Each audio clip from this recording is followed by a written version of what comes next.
And friends, welcome to the Seedling Stitch Knitting Podcast. I'm your host Athena. I am a Chinese knitter living in Vancouver, Canada, and this is my channel all about knitting. I chat about my knitting projects, my designs, my crafting life, and a little bit about the travel stories if I have. So welcome or welcome back. I guess this will be an interesting episode for you because last month, in the month of June, I visited China for almost 2 weeks, over 2 weeks. It's a very long vacation. I stayed in Shanghai and then in Harbin, which is my hometown, and a little bit in Beijing. And I visited yarn stores and met with friends and families, friends about knitting. So it was a very exciting trip and very rewarding because I carried back a whole luggage of yarn. So I'm very excited to share all about this with you. So without further ado, feel free to bring your knitting projects with you and I'll start my chatty episode. So I'll start with my recently finished knitting projects with you, which aren't that many, and then I'll chat with you about all the yarn and knitting and travel stories with you in China. So I'll start with what I'm wearing today. So I'm wearing my newly finished vine tee. So this is my own design, but it is a different version. The original version of vine tee, it's already published on Ravelry. You can find the pattern online and buy them if you're interested. But this version is slightly different than the published version. So I am working on my own knitting book this year. So it will be a Chinese book, but hopefully if in the future, if there's an interest, I want to publish it in English as well. So it features 25 of my own knitting patterns, including sweaters and accessories and all different things. And among them, there's this vine tee. So for the book, I made a different version. So it's slightly different, knitted with the Chinese yarn for the Chinese audience, and I changed the gauge and changed the shape of the garment as well. So before, my vine tee was a slightly loose fit t-shirt. This one I changed it to be a slim fit crop top. And as before, it is still top down, a raglan construction featuring an open hem, and the front is a bit shorter than the back and features this vine lace cable pattern designed by myself. It's a short sleeve t-shirt with a double folded hem as before. Yeah, so I think I like it much more. The yarn is a Chinese ribbon cotton yarn called 时刻扁带线. So it's an interesting knit. The gauge is tighter, so the garment came a bit tighter than before. I think it's very wearable for me. I think recently I feel like I prefer these cropped, tighter fitted garment than before with the loose ones. I feel it can show my waist a bit better. I think it's just with the shape of my body, and like this pairs better with like a high waist pants.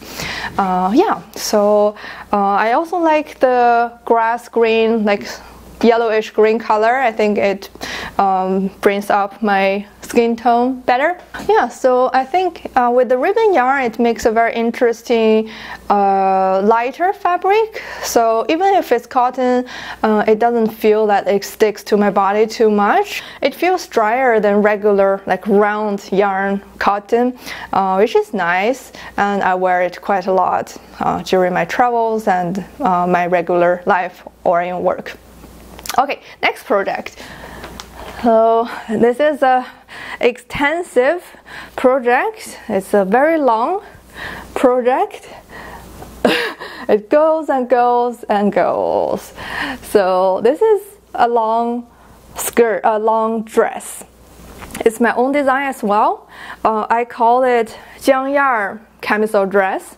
Jiangyar is like the riverside of my hometown Harbin. That's how we call it in the dialect. We Harbiners like to walk along the Jiangyar. It's situated just by the side of the Songhua River, and along the riverside there is like a willow tree walkway. It just has this summer beach vibe, and I feel like a camisole dress is a nice fit for this vibe. So that's the inspiration behind the design. It's a midi length skirt. I knitted it with a linen yarn, so I think it will be very perfect for wearing in this summer weather. Very breezy. It is mostly in stockinette, featuring two different color. On one side is in this like square collar shape, and the other side is like the two triangle, the V-neck shape. You can wear either side at the front. I feel like for my own body the square neck looks better, but yeah, if you want you can wear that side as well. I designed this very wide shoulder strap because I think it's a very heavy dress and I don't want the pressure to be too much on the shoulders, so with the wider straps it can distribute the pressure, and it's also sturdy so it won't break. It's a like double knitted sort of strap, like white, so I like how it feels when I wear it.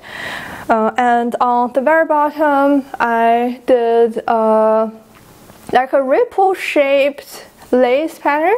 I designed this because it is the Jiangyar camisole dress, and this ripple signifies the Songhua River, and the entire green color of the dress signifies all the trees along the riverside. So that's the whole story behind the dress. I knitted this for quite a long time, as you can see how long it is. I was knitting mainly on 3.5mm needles.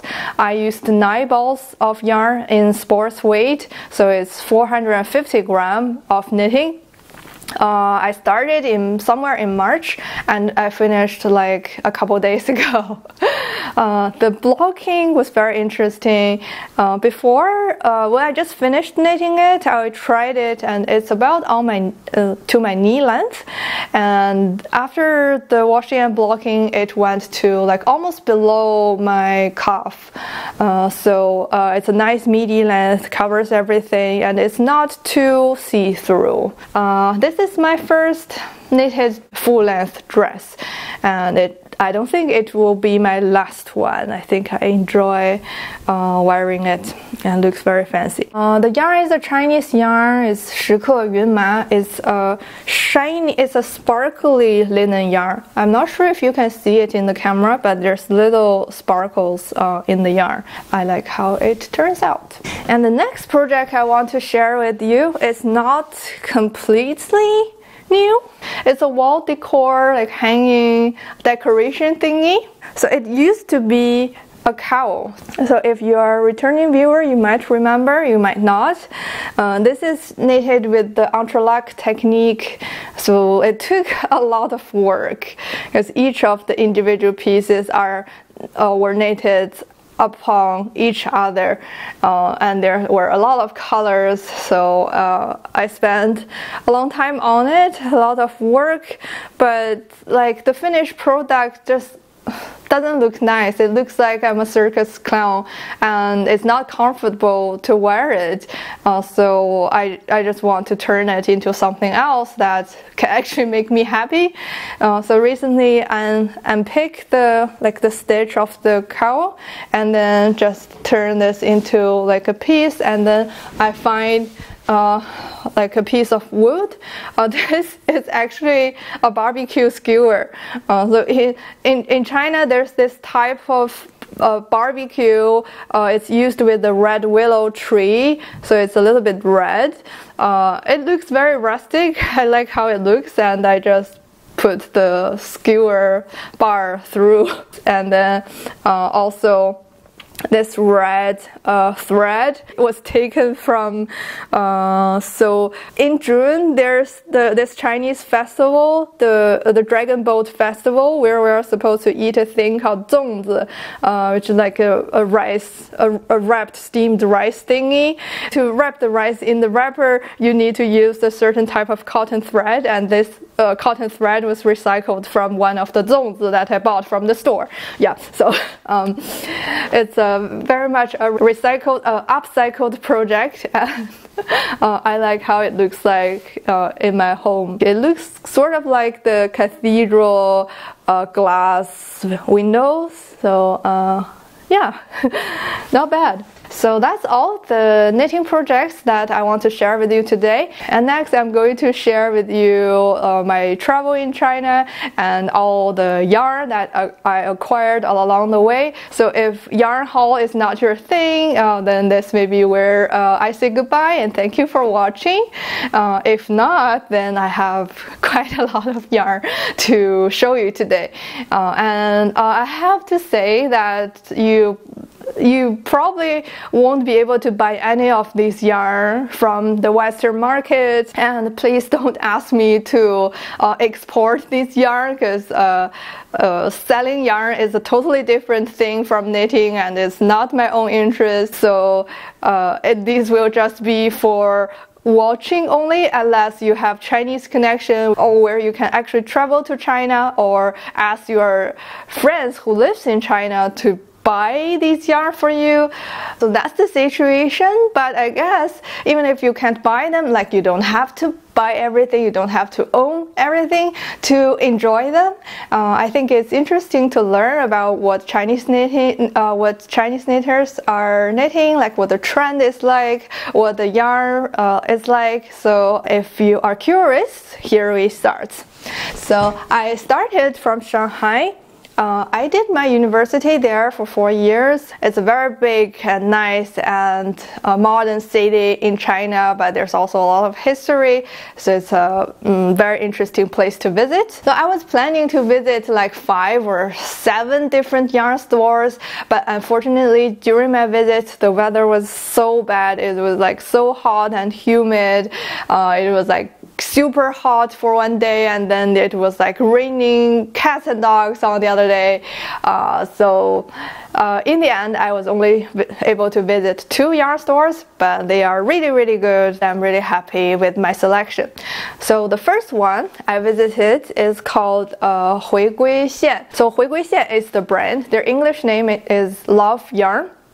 And this is a very fancy store. So the whole store sells the yarn from this brand, but also they take personal orders. It's like a couture place where you can order hand knitted clothes according to your own measurements, of course for a very high price and made with their very high quality yarn. They have many sample garments for you to try on, knitted with all the different colors. So it's a very well arranged, beautiful store, and in a sort of in a commercial area. During my visit I bought only 3 skeins, because I'm not an impulsive buyer. I only buy things when I have a plan, so these are mainly just for like souvenir. So this is their Suan yarn, which is a pure linen. I'm very interested in linen, this material these days. I think linen has very good drape and it's very comfortable to wear in the summer and nice to knit in like the lace type of t-shirts. So I only ordered 3 skeins because I want to knit like a ranunculus like design, but not ranunculus exactly. This like dark black blue color navy blue. It's a very unique shade of blue, and I tried a garment knitted with this yarn in the place, and I think I like it, so I got these. So that's 回归线. And then the other yarn store I visited was very different. It's called Ano 毛线铺. So it's owned by Ano. So she's the only yarn store owner of this whole yarn shop. It's a very small, very cramped little shop. But it was so cool to visit. It's in like an office room. It's like the first floor was a coffee shop, and you go to the second floor, there are different rooms, and this yarn store is only in this office room.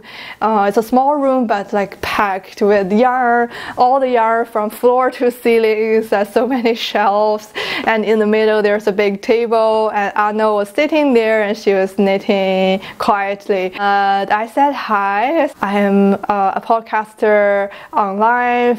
My name is Xiaohe. That's my Chinese name, and Anna was like, yeah, I know you. I watched your videos.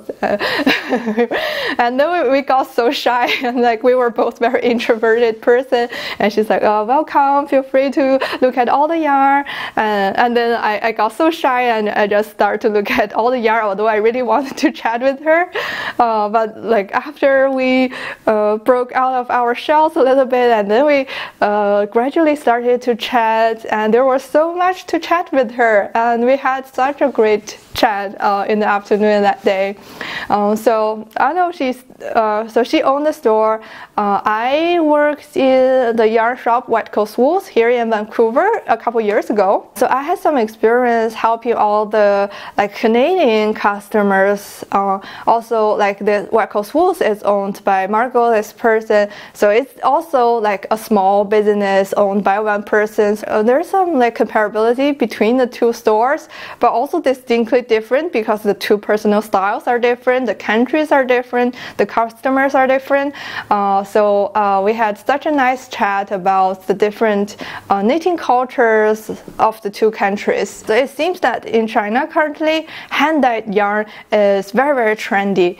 There were a lot of younger knitters, like even younger than me, like maybe in their 20s, and they started trying to dye yarn themselves, or they are just super interested in dyeing yarns, and they like all the flashy, colorful and bold color schemes. And I'll show you some pictures I've taken from Ano's yarn store. She has like walls and walls of hand-dyed yarn. I say that like personally, it looks very beautiful, but for me, I just don't know like what I can knit with them. Like even I knit something from them, I wouldn't feel comfortable wearing these things. So the yarn looks better than just in a skein format than whatever that I'm gonna knit from it. But I think like the younger generation, like the 20-something knitters, the Chinese knitters, they're really bold and they love these colors. They love to wear them. They like to make shawls with these yarns, and they aren't afraid of spending money. These hand-dyed yarn are like very expensive. It's as the same in Western market. The hand-dyed yarn there's the personal touch in it, so it's always more expensive. But I feel like the younger Chinese knitters, they aren't afraid of spending money for what they like, for their hobbies, whereas I feel like my generation, or like the generation of my aunties, and they would be more conservative, and sometimes they even think that they want to buy yarn to knit something in order to save money, like compared to buying readily made garments. So it's quite different, and like for younger Chinese knitters, they just want to express their personality with the knitting and with the bold color. I feel like the Western knitters comparably are more environmental conscious. In like with the Western market, you see there's a lot of like recycled yarn, or yarn made with natural fiber, yarn that took less processing and like did less harm to the environment, and that type of yarn would be more popular among the Westerners. And this is completely not true in China. I think in China we're still at a stage where we want beautiful things. We talk about the example of knitting for olive, the pure silk yarn. It's quite popular in like West Coast Wools or any Western yarn store. It's a popular silk yarn. With the knitting for olive, they market this yarn to say that this silk yarn harm the silkworms less by letting them finish the whole process of like turning a moth. So it's different from the traditional type of silk where all the silk fibers are very long and very shiny. So it's like looks more like in a matte quality. Anno says like when she was selling pure silk, the KFO pure silk in China, it wasn't very popular because it's very different from like what Chinese people think of silk. So in the end, Anno is not selling this pure silk yarn anymore, and in turn to sell more. Like there are a lot of Chinese yarn brands that carry silk, like the shiny type of silk yarn, like with the shimmers. So that's one of the interesting things that we chat about. And in Anno's store, I bought two things. One is the Bon Appetit hand dye yarn. This is a shiny sock yarn. I'm not sure if you can see the sparkles in it. The colorway is called Frozen. I might want to knit a shawl with it, I'm not sure, or maybe a pair of socks. So this brand, Bon Appetit, is a Chinese hand dyer, Thea. So she hand dye this whole wall of yarn. I'll put a picture. And her yarn are very popular at this moment in China. Then I bought Jamieson and Smith. So Anno happens to carry this, and I've never tried Jamieson and Smith yarn, and I love fair knitting, so I just bought one ball to try. This is a purple blue color. Think I can knit anything with it. So that's in Anno's yarn store. And that's all the yarn store. And apart from that, I also had a happy knitter podcaster gathering. So I also make my video in Chinese on the Chinese platform Bilibili, and I met a lot of Chinese podcasters on Bilibili as well. Two of them happened to be in Shanghai during my visit, Lois and Carrie. So we had a nice gathering and bring each other some gifts. Lois, she sent me a skein of her own hand-dyed yarn, and she knows I like green, so she hand-dyed this mint green with some like spark dots to me. So it's a sock yarn, so I always knit socks, and this can be knit into anything else. The fingering weight is a quite good weight to knit. Thanks Lois for that. And we had a very nice chat. All of us were wearing our hand knits, although the weather was so hot. It was so interesting. And apart from those, there were some non-yarn, non-knitting related visits that I had in Shanghai, which is more just like a touristy thing. So I went back to my university. Fudan University is a very nice university in China and in Shanghai.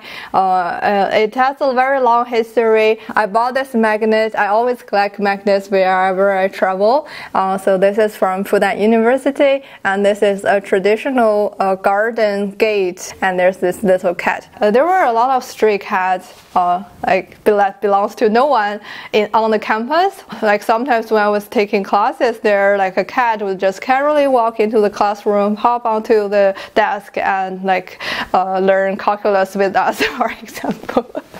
So it was a nice visit and see my old campus, see my old dormitory, and met with my friends from the college. And then I visited a lot of like the traditional touristy places in Shanghai, like the Nanjing East Road, 南京东路, the 外滩, the Bond, the 御园 Garden, 城隍庙, the City God Temple. I had to search for these English translations, but these are some like famous place for visiting. So this is like a magnet thing for Bond. And also I bought a magnet thing for the White Rabbit candy store. Well, White Rabbit is like a popular candy store brand in China, and somehow there are a lot of like touristy stores of this brand, and I just like how it looks. So that's all my travel story in Shanghai, and then I went back home to my hometown Harbin. It's a northeastern city in China. It's very cold, so we have a strong knitting tradition. Both my grandmas knit, my mom knits, like my aunties knit. All the like female relatives in my family like at some point knitted in their life. Yeah, it was quite interesting. And then I visited this yarn marketplace in Harbin. My grandma and my auntie have been telling me about this for a while. This is the first time that I actually visited there, and it is so different from the fancy yarn stores in Shanghai. This is a traditional northern Chinese city yarn market. It features a whole floor of small yarn shops, like a booth, and they sell a large variety of yarn. They are more economical, like cheaper. The quality might not be as good, the color might not be as good. There's no like fancy hand-dyed yarn here, but like these are more like everybody economical yarn for people that actually want to knit to save money rather than people who knit to like as a hobby. So it's quite different, and it's sort of unfortunate that it feels like a yarn store that was left in history. Because like with the online shopping so popular in China, the in-person stores is harder to open. Like a lot of the yarn stores that I visited in Shanghai, they also have online stores. It's just like an in-person place where they can visit. But I feel like this Zhongshan 毛线市场, Zhongshan yarn market in Harbin is more just an in-person place. And there are like acrylic yarn or like plastic and natural fiber mix kind of fiber. So it's hard to figure out the quality, whether the quality is good.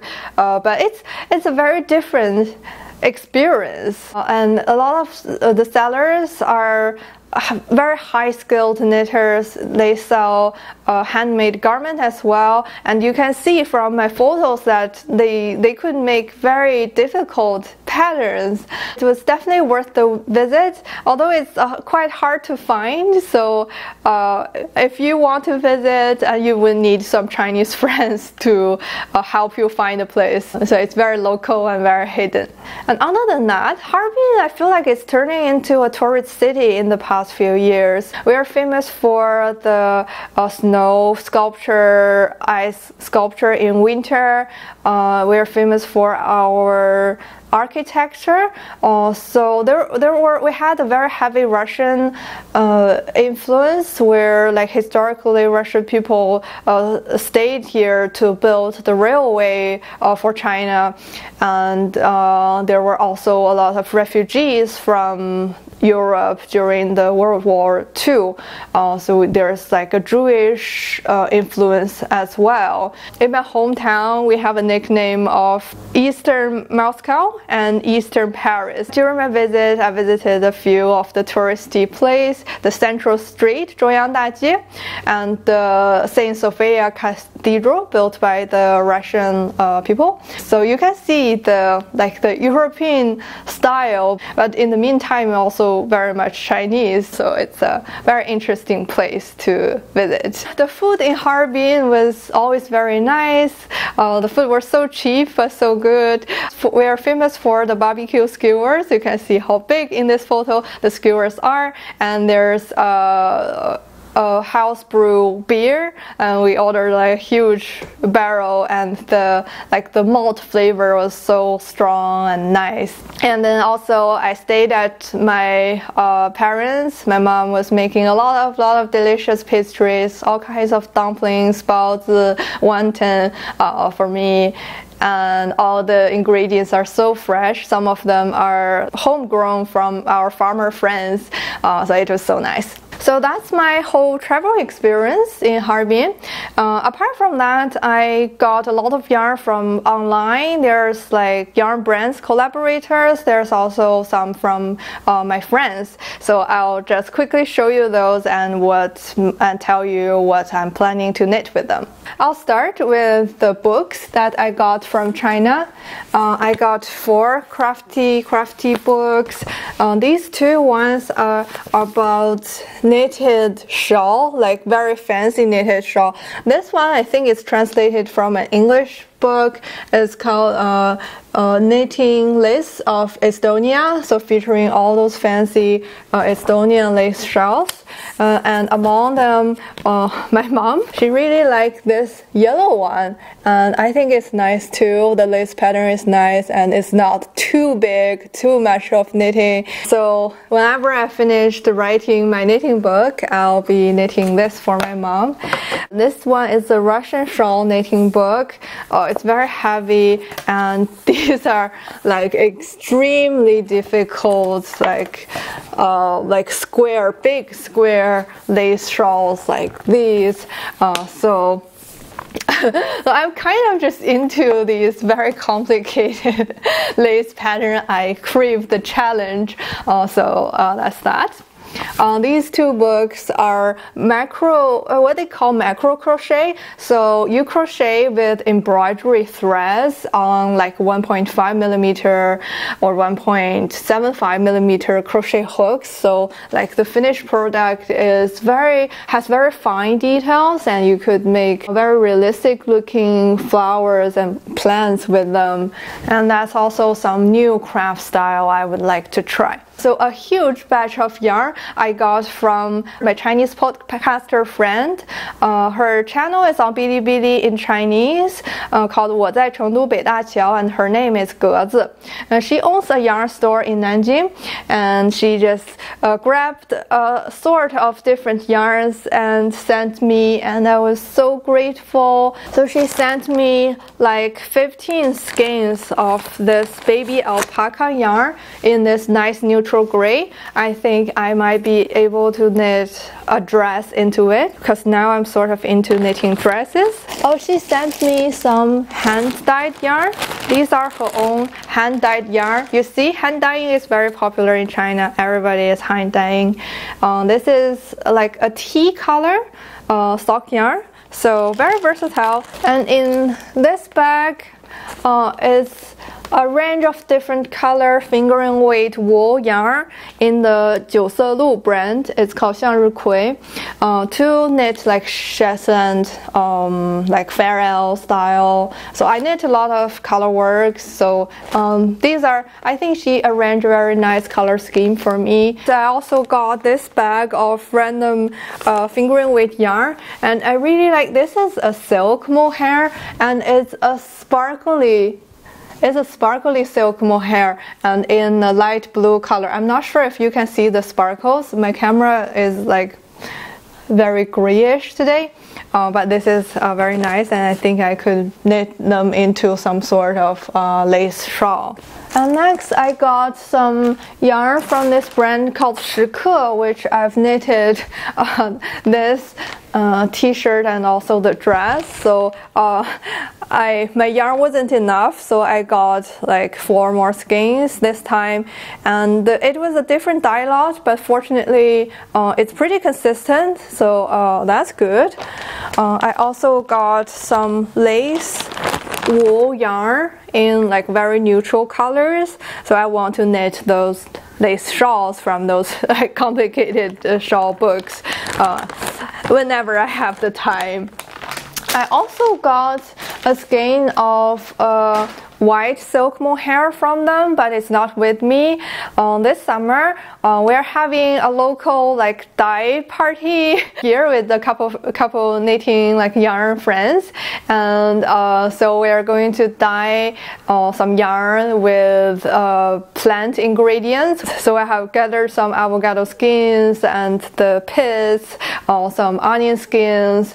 So we'll try to dye some yarn, so it's already in the process. This will be my first attempt in dyeing something, and I'm super looking forward to it. Next, I have this yarn from this Chinese brand called Lebian Knits. This bag is a bunch of socks yarn. These nice colors, I already have plans for them. This white and blue, I'm going to knit my Qinghuaci, the Chinese porcelain socks. And I think it's a nice vibrant blue color, and it will be a colorwork sock pattern that's going into my book. The English pattern is actually already on Ravelry, but I think I will make some adjustments to this version for my book. This purple and purple dot white yarn, my plan is to knit the lavender socks designed by Stone Knits. The other bag is called Line, but it's different from the Sandnes Garnina. This yarn is interesting. It's made with bamboo, cotton, and linen, so it's a nice mix. I'm going to knit some sort of summer t-shirt, either for me or for my mom, to be decided. So next, I have another bag from, this is a brand that I've tried for quite a few times. Su Su Jiejia. I got more of their Shetland yarn. They have a Shetland and nylon blend yarn that I use for knitting colorwork socks and just like colorwork Fair Isle vest garments. So they have a large color palette, and I ordered some very vibrant colors this time to like maybe knit some interesting colorwork socks, like my Stardew Valley socks, that sort of thing. I also got these thicker wool yarn, and for those my plan is to knit an intarsia bag. I have the inspiration from this book. It's a very vintage Chinese knitting book, and I see this design, this one, the one at the back, like the blue with daisy flowers. This one is so cool, and I want to adapt this pattern into a bag with complicated intarsia techniques. I'm sort of into intarsia as well. I've knitted some intarsia sweaters from the Japanese designer Tokai Edeka, and so I want to try design in this style, starting with the bag. So, and that will be a pattern design for my book as well. And the last bag is from a new Chinese brand, so I only heard from them this time. Their brand is called Weili Si. It's the first time. So they reached out to me to try their yarn. They mostly make woolly yarn for like making dolls. And as you see, I quite love knitting dolls. This is their merino yarn in sort of like a heavy fingering or sports weight. I want to knit some design from Cynthia Valley's Mouche and Friends. I'm super interested in that book because it's all knitted in the round without sewing mostly, and I want to try her technique. And the sheep, the bear, the horse, and the cat are really cute. So I got some of this yarn, and with the other yarns I already have, I should be able to make some cute dolls from that book. Alright, I believe that's all the yarn I have hauled all the way from China. There are actually a few more, but I didn't have enough space, so I left them in China.